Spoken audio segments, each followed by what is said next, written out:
ملګرو د واتساپ د دې اپشن درته نن یو ډیره د کمال طریقه درښایم چې ستاسو به ډیره زیاته په کار راشي. په واتساپ کې چې تاسو د هر چا پروفایل ویزیټ کوئ د هغې سره لاندې 3-4 اپشنونه یو پکې دا د آیکن والا نشان وي. دا د څه دپاره دی؟ نن درته د دې د کمال طریقه درښایم.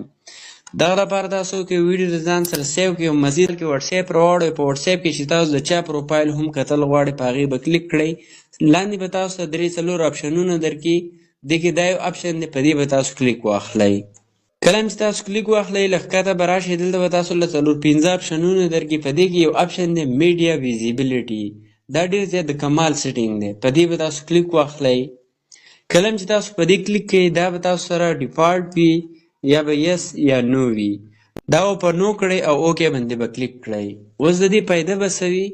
که اوس تاسو ته دا کس څه هم رالیږي واتساپ ته، ویډیو وي، تصویرونه وي یا څه ډاکومنټ رالیږي، نو هغه به تاسو سره ګیلرۍ ته نه سیو کېږي بلکې صرف په واتساپ کې پراته وي.